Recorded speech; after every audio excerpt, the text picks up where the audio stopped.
Have you ever felt like life just won't give you a break? You finally get ahead, and then, bam, something knocks you right back down. Maybe it's a missed opportunity, a broken relationship, or just another Monday morning disaster. And let's be honest, it's frustrating. It's easy to feel like the universe has it out for you. But here's the thing, what if the problem isn't what's happening to you, but how you respond to it? Imagine if no setback, no rude comment, no unexpected twist could shake you. That's where Stoicism comes in. It's not about ignoring emotions or pretending life is easy. It's about learning to control your reactions so that nothing controls you. So, if you're tired of feeling at the mercy of life's chaos, stick around. Because today, we're going to break down how Stoicism helps you stay calm, focused, and unshaken, no matter what life throws your way. Most of us go through life in reaction mode. Someone cuts us off in traffic, and suddenly, our whole mood shifts. We make a mistake, and instead of moving forward, we beat ourselves up over it. We get rejected, and it feels like proof that we're not good enough. But here's the thing, your emotions aren't the enemy. The real problem is letting them control you. Imagine if no setback, no rejection, and no unexpected obstacle could shake you. Instead of reacting with frustration, doubt, or fear, you could stay calm, focused, and in control. That's exactly what Stoicism teaches. It's not about suppressing emotions or pretending to be indifferent. It's about mastering how you respond to them. The ancient Stoics understood that while we can't control everything that happens, we can control how we interpret and react to those events. And when you learn to do that, life becomes a lot easier. In this video, we're diving into practical, Stoic strategies to handle failure, rejection, stress, and overthinking, so you can build a mindset that's unshakable, no matter what life throws your way. But before we begin, if you're interested in mastering your mindset and living with clarity and confidence, go ahead and hit that like button and subscribe for more Stoic insights. Now let's get started. Why does failure feel so personal? Let's be real. Failure sucks. No one enjoys falling short, making mistakes, or feeling like they weren't good enough. It's frustrating, humiliating, and sometimes it even makes you question everything. You put in the work, you try your best, and yet it doesn't go as planned. You bomb the interview, you pour your heart into a project and it flops. You take a risk and it backfires. And in that moment, failure doesn't just feel like an event, it feels like a reflection of who you are. Like you weren't just unsuccessful, but that you are the failure. But that's the trap, isn't it? That's the lie we tell ourselves. Failure isn't a definition. It's just data. It's not a dead end. It's feedback. And if you can shift your perspective on failure, you unlock something incredibly powerful. Why do the most successful people fail the most? Look at anyone who has ever done something great, and you'll see a long list of failures behind them. Michael Jordan is a basketball legend, but did you know he was cut from his high school team? Imagine if he had just accepted that and given up. Instead, he used it as fuel to train harder, proving everyone wrong. Thomas Edison. He tried thousands of times before inventing the light bulb. His response, "I have not failed. I've just found 10,000 ways that won't work." And it's not just athletes or inventors.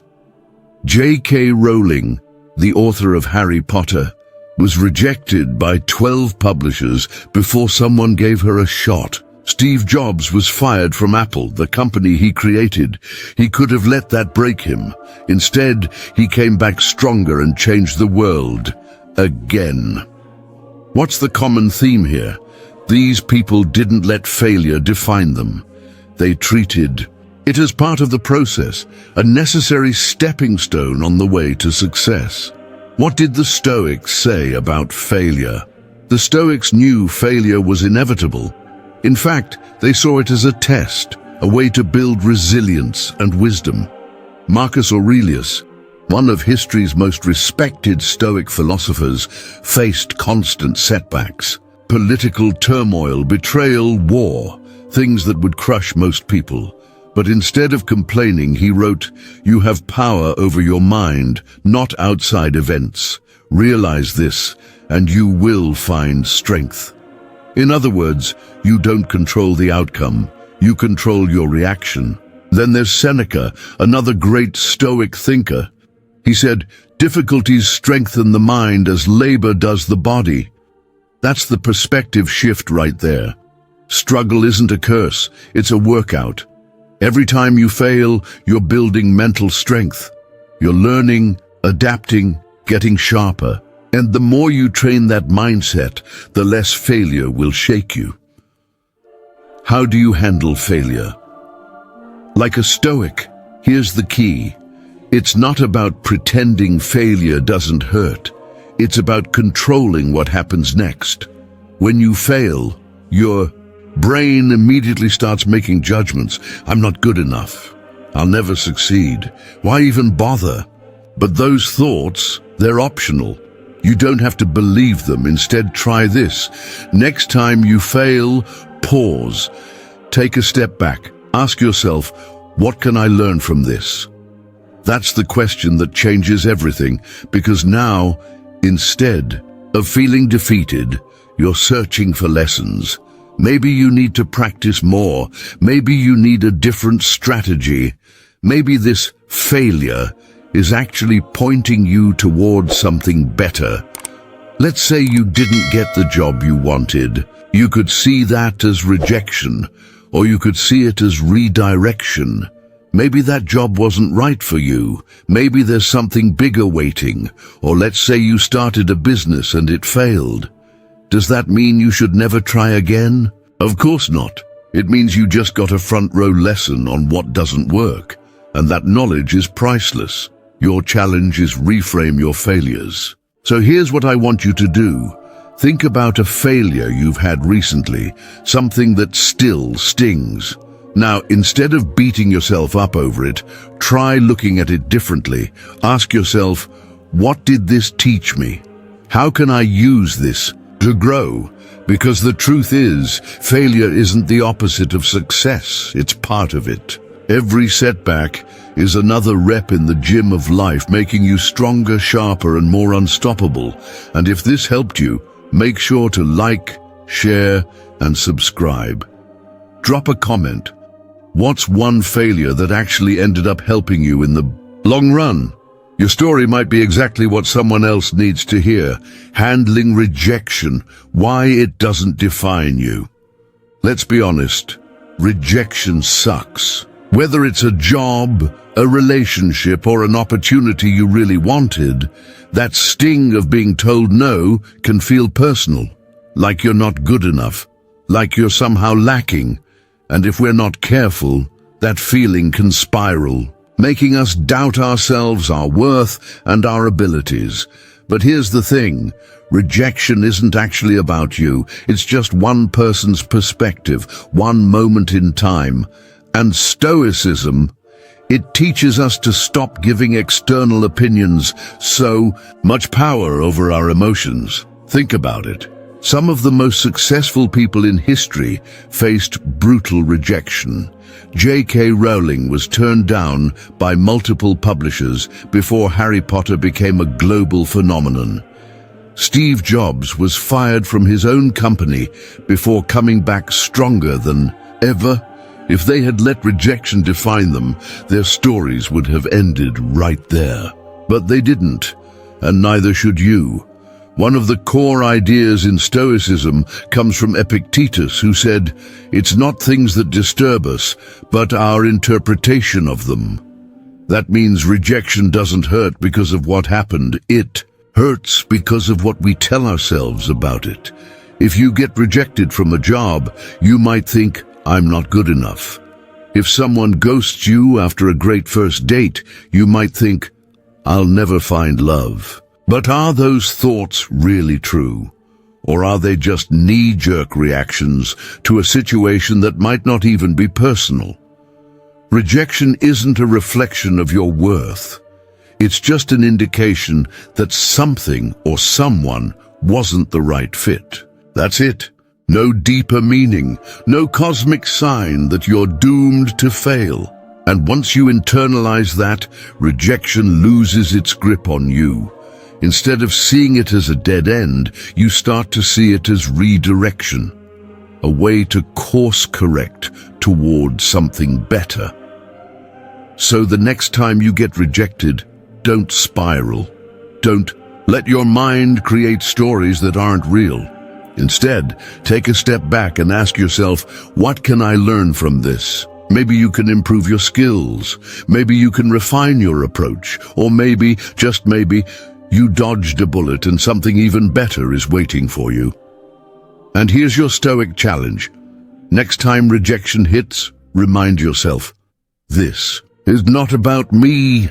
My worth isn't defined by one person's opinion. Try it.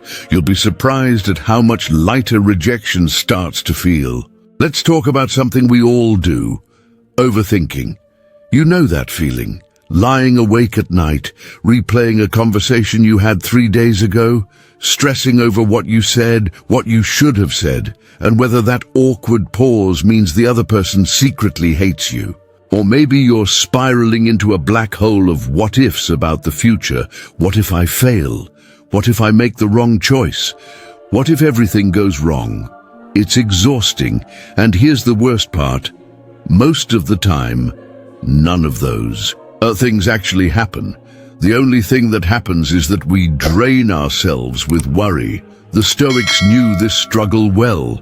Seneca said it best. We suffer more in imagination than in reality. Think about that. How many times have you built up a situation in your mind, convinced yourself it was going to be a disaster, only for it to turn out completely fine? Or even better, something you were dreading actually turned out to be a good thing. The problem isn't reality. The problem is our thoughts about reality. Now, I know what you're thinking. Okay, but I can't just turn my brain off. And you're right, you can't. But you can train it to focus on what actually matters. The Stoics had a simple but powerful way of dealing with this. Focus on what you can control and ignore what you can't. It sounds obvious, but take a second to really think about it. The next time you catch yourself stressing over something, ask yourself, do I actually have any control over this? If the answer is no, let it go. If the answer is yes, then stop worrying and start acting. Simple, right? Not easy, but simple. Here's another trick the Stoics used: preparing for the worst, but not obsessing over it. Marcus Aurelius, one of the greatest Stoic thinkers, would start his day by expecting people to be rude, problems to arise, and challenges to come his way. But instead of worrying, he just accepted that life is unpredictable. That way, when something bad actually happened, he wasn't caught off guard. He was ready for it. Compare that to most of us. We get one slightly passive-aggressive email, and suddenly we're spiraling. The key is to remind yourself that obstacles aren't a shock. They're a part of life. Expect them. And when they come, face them head on. Now let's address the what-if trap, because this one gets a lot of us. We spend so much time worrying about things that haven't happened yet, and might never happen at all. You ever notice that? We let imaginary problems steal real peace, but Stoicism teaches us something powerful. Deal with problems when they actually exist, not before. If something bad happens, you'll handle it then. But worrying about it now, that's just suffering twice. So what can you do? Here's something practical. The next time you catch yourself overthinking, pause. Ask yourself, is this problem real, or is my mind creating it?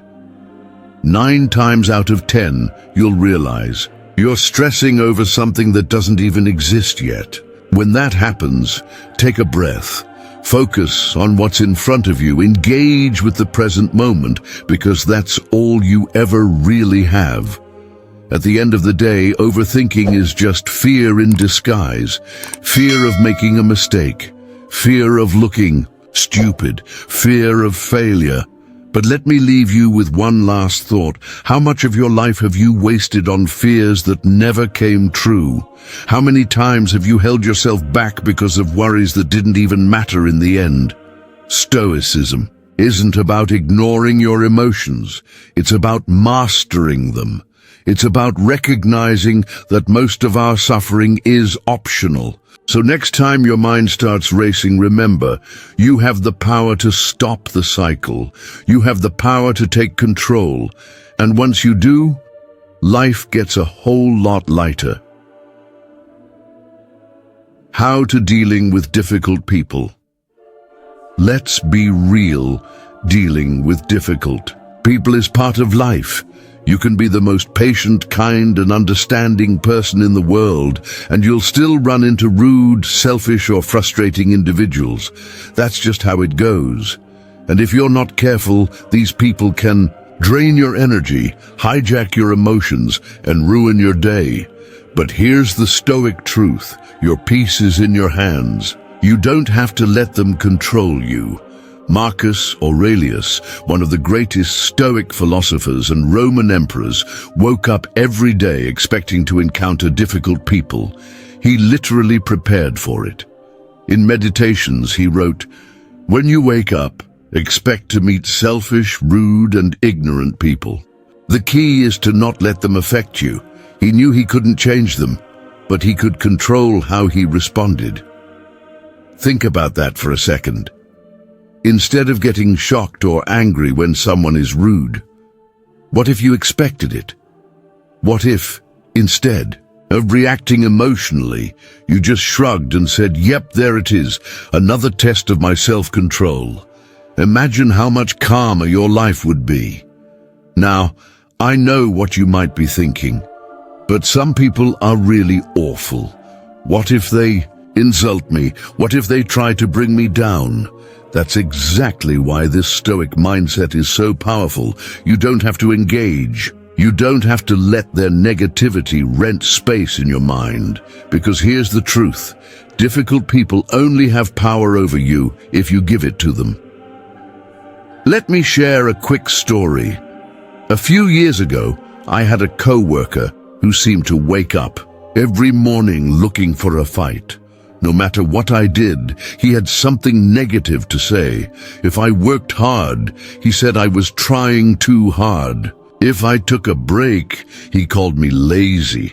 At first, it really got to me. I would spend hours replaying our conversations, thinking of clever comebacks.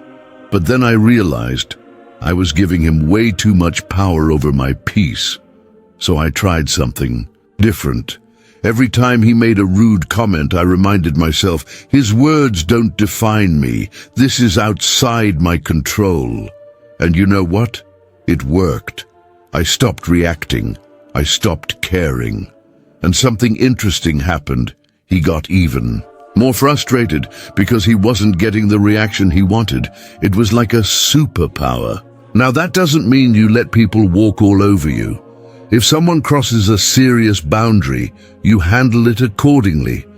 But most of the time, difficult people are just noise.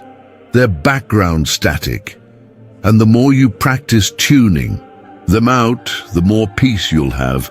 Epictetus, another great Stoic, once said, "It's not things that disturb us, but our interpretation of them."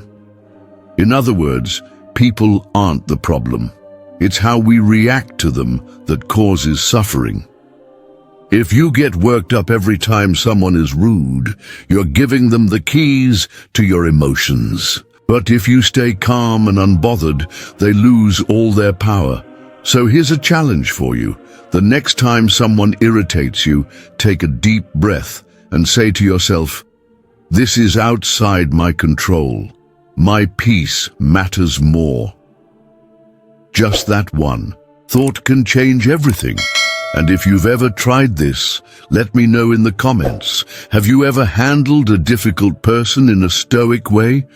Or is there someone in your life right now testing your patience? Let's talk about it. How to managing stress and uncertainty. Life is unpredictable. You can plan every detail, check every box, and still something unexpected will happen. A job loss, a breakup, a health scare. Stress and uncertainty are just part of being human. But here's the good news. Stoicism gives us the tools to navigate chaos with calm and clarity. Stress and uncertainty, two things we all deal with, yet somehow they still manage to throw us off balance every time they show up. 1 minute, everything's going fine. The next, life decides to hit you with a curveball. Maybe it's a sudden job loss, an unexpected breakup, or just that sinking feeling when plans fall apart. It's frustrating, right? But here's the thing. Most of our stress doesn't actually come from what's happening. It comes from our reaction to what's happening. The Stoics had this figured out thousands of years ago. They understood that life is unpredictable. It's chaotic. And the more we try to control the uncontrollable, the more miserable we make ourselves. Marcus Aurelius, who had one of the most stressful jobs in history as the Emperor of Rome, put it like this: "You have power over your mind, not outside events. Realize this, and you will find strength." Think about that. No matter what's happening around you, the one thing you always control is your own response. I'll be honest, I used to be a world-class overthinker. If something went wrong, my brain would go into full meltdown mode. What if this ruins everything? What if I never recover from this? What if it gets worse? And let me tell you, that kind of thinking doesn't just drain your energy, it makes every problem feel 10 times bigger than it actually is. Then I came across a Stoic practice called premeditatio malorum, which is basically a fancy way of saying prepare for the worst before it happens. Instead of pretending bad things won't happen, the Stoics would expect them. They'd mentally rehearse the worst-case scenario, not to be negative, but so they wouldn't be shocked when life threw something unpleasant their way. Imagine walking into a situation already prepared for whatever could go wrong. The stress doesn't hit as hard because, well, you saw it coming. And better yet, when things don't go horribly wrong, you actually feel relieved rather than constantly on edge. Here's an example. Let's say you've got a big presentation at work and your anxiety is through the roof. A Stoic approach would be to ask yourself, okay, what's the absolute worst that could happen? Maybe you forget a few points. Maybe someone asks a tough question. Maybe in a catastrophic scenario, you trip and spill coffee all over yourself. Now that you've imagined the worst, so what? You'll recover. You'll adapt. You'll move on. The presentation will be over in an hour, and life will keep going. But instead of wasting energy freaking out, you've already accepted that if things go wrong, you'll handle it. Most of us create unnecessary stress by obsessing over what might happen instead of focusing on what's actually happening. Seneca had the perfect quote for this: "We suffer more in imagination than in reality." How many times have you spent hours worrying about something, only for it to turn out fine in the end? That's time and energy you'll never get back. The next time stress starts creeping in, try this. Pause for a moment and ask yourself, what can I actually control in this situation? If it's something within your power, like preparing, adapting, or adjusting your response, then focus on that. But if it's something beyond your control, let it go. Worrying won't change anything, and stressing over it won't make you feel any better. At the end of the day, uncertainty is a part of life. No matter how much we plan, life is always going to throw surprises our way. The key is to meet them with the right mindset. You can panic, resist, and let stress take over. Or you can take a deep breath, remind yourself that you're stronger than you think, and focus on what you can do. So, what's one thing you've been stressing about lately? And if you applied this Stoic mindset, would it still seem as overwhelming? Next, Time-Lapse throws chaos your way. Pause and ask, what can I control in this situation? Everything else I release. Because stress isn't caused by events themselves, it's caused by how we interpret them. And when you master your mind, you master your life. Before we wrap up this discussion, let's take a moment to reflect. Life will always be unpredictable. Difficult people will cross your path. Stress and uncertainty will show up when you least expect them. But here's the thing, you don't have to let any of it control you. You can't stop someone from being rude, but you can decide how much space they take up in your mind. You can't eliminate uncertainty, but you can shift your focus to what's within your control. You can't avoid every stressful situation, but you can choose how you respond to it. That's what Stoicism teaches us. It's not about shutting down emotions, but about mastering our reactions. Marcus Aurelius knew he'd encounter selfish and ignorant people every day, yet he refused to let them dictate his peace. Seneca reminded us that most suffering comes from our own imagination, not reality itself. And Epictetus made it clear, real freedom comes from focusing only on what's within our power. Think about it. How much of your frustration, stress, or even sadness comes from things outside your control? Maybe it's a coworker who never pulls their weight. Maybe it's unexpected bad news that throws your whole day off. Or maybe it's just the general chaos of life that makes everything feel overwhelming. It's easy to let these things consume us, to replay conversations in our heads, to stress over worst-case scenarios, to feel like we're constantly battling forces beyond our grasp.